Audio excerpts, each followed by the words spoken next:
All right, guys, I have a special guest for you. I want you guys all to meet the Republican, the glorious Republican who is running against Adam Schiff in California's 28th district. So tell me, I'm sure a lot of my viewers are very pissed off at Adam Schiff for all this impeachment BS, Yeah. But what do you have planned for the people of this district, Listen, Vince, first of all, it's great to meet you. When I see a 16-year-old with your brains, your enthusiasm, and your conservative values, it just makes people like me realize that the future of our great country is in good hands. And as I said when I spoke, when you live here in the belly of the beast, a lot of people lose sight of that. But then I see you, I meet people.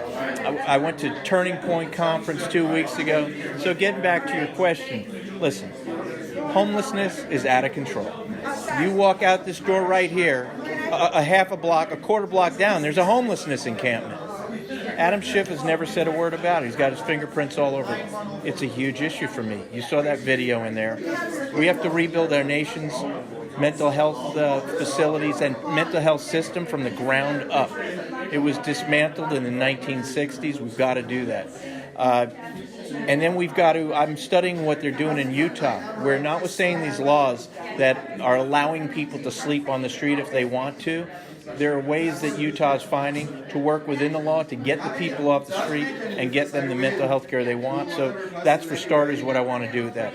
Crime is out of control here. It's because of this Proposition 47 and 57 and AB 109 that was sold to the people of California with total lies from the Democrat Party. I've certainly got some ideas along those lines. I'm a big supporter of public safety and law enforcement. Taxes out of control. We need to bring the people of California within the Trump tax cuts. Adam Schiff would never do that. I'm very much against illegal immigration. I'm a big supporter of legal immigration. I've got things I want to do that way. The sanctuary state law, I'm very much against that. On and on. I call the sanctuary state law, by the way, the Illegal Immigrant Felon Protection Act, because all it's doing is protecting not only people who got here illegally, but then have committed felonies since they got there. No country should ever be protecting people like that. And then a big issue for me is what I was talking about in there. It's what I call the social justice warrior takeover of our schools. These groups, they're hired by far-left school boards, and these groups are hired. They're getting paid hundreds of thousands of dollars taxpayer money from school districts to come in and indoctrinate our kids with some of the most anti-American, socialist, racially, religiously divisive, sexually out-of-control stuff. We've got it. I believe it's one of the biggest threats to our nation. I'm leading a large law firm, leading a large lawsuit in Santa Barbara, fighting one of those outfits and the school district up there. I'm getting calls from around the country from people who are seeing that in their schools. First thing I do when I get to Congress is I start working to do what it takes to withhold federal funding from any school that keeps hiring those kind of outfits. We've got to get them out of our schools. We've got to get our kids focused again on the standards, reading, writing, arithmetic, preparing them for a solid future in our great nation. I know you have a lot of people here that want to talk to you, so I'll just make the last thing quick. All right, Vince. What's your message? All right, Vince. That's Vince. Vince, 16 years old.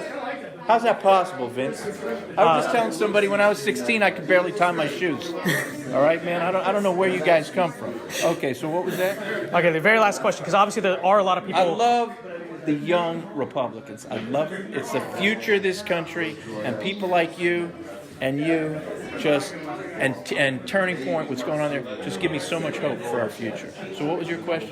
Thank you very much. Okay. Now, very lastly, there are a lot of people in this district that obviously did vote for Schiff. What is your message to them? What do you have to offer for them? Well, it's a good question. I'm trying to build a coalition, not only of Republicans, and believe it or not, in LA County alone, we only have a portion of LA County. There's over 1 million registered Republicans. Many of them have given up voting because they just believe it's hopeless in California. I'm trying to re-energize them.